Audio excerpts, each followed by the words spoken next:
Kumpirmado na ang petsa at ang lugar na pagdarausan ng susunod na laban ni WBO World Featherweight Champion Robeisy Ramirez para sa kanyang ikalawang pagtatanggol ng kanyang titulo. At ito nga daw po ay sa November 4 sa Tahoe Blue Event Center, State Line, Nevada. Ang tanging kailangan na lang gawin ngayon ng WBO Featherweight Champion ay humanap ng makakalaban.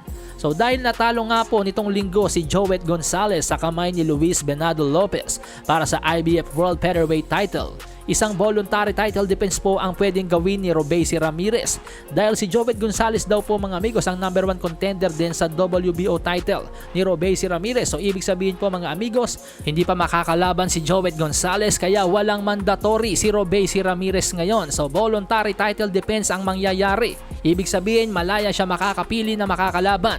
Pero sa ngayon ay hindi pa nga po tukoy kung sino ang napipisil labanan ni Robeisy Ramirez. Samantala mga amigos, sa November 16 kasado na nga po ang WBC Lightweight Championship ni Shakur Stevenson at Edwin Lagranada de los Santos. At ang co-main event dyan ay ang WBO Super Featherweight Championship naman ni Emmanuel Baquero Navarrete at 2016 Olympic gold medalist Robson Conceição. Matatanda ang kamakailan lamang ay nag-request nga po ang kampo ni Emmanuel Navarrete sa WBO na gawing super champion si Navarrete sa Super Featherweight Division, kung saan ang pagiging super champion nga daw po mga amigos ay magbibigay ng karapatan kay Emmanuel Baquero Navarrete na challenge sa WBO Lightweight Champion sakaling umakyat si Navarrete. So heto po mga amigos ang posibleng planong gawin ng Top Rank upang makakuha ng marquee fight ang kanilang alaga na si Shakur Stevenson at Emmanuel Baquero Navarrete. Sakaling manalo po si Shakur Stevenson kontra kay Lagranada de los Santos at manalo rin si Emmanuel Baquero Navarrete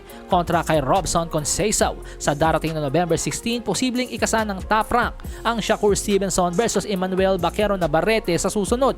Kaya nga po mapapansin natin mga amigos, nag-request ng Super Champion status si Navarrete para gawing automatic challenger sa WBO Lightweight title. At malamang sa malamang na mangyari dyan mga amigos kung mananalo si Devin Haney sa kanyang paparating na laban kay Regis Prograis sa Disyembre, posibleng bakantihin na po ni Devin Haney ang WBO title sa lightweight division. At kapag nangyari yon mga amigos, WBC at vacant WBO title ang nakataya sa sagupaang Shakur Stevenson at Emmanuel Baquero Navarrete. Sa ilang mga panayam, sinabi na ni Emmanuel Navarrete na interesado siya kay Shakur Stevenson.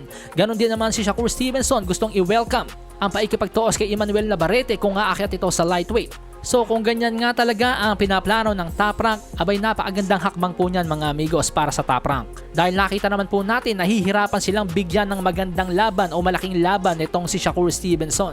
Nagsisiatras yung mga nasa PBC tulad nila Frank Martin, Isaac Pitbull Cruz, William Cepeda, hindi rin tumuloy. Kaya ang pinakamagandang hakbang na gagawin ng Top Rank yung mga nasa stable nila mismo paglaban-labanin na nila. Dahil kung tutusin nga po mga amigos, wala naman pong mawawala kay Navarrete kahit matalo siya kay Shakur Stevenson. Dahil kung gagawing super champion nga po ng WBO si Navarrete, pag natalo po siya sa lightweight division, balik lang siya ng junior lightweight, siya pa rin ng WBO junior lightweight champion. Kaya naman para sa akin, win-win situation ito para sa dalawang Top Rank fighters.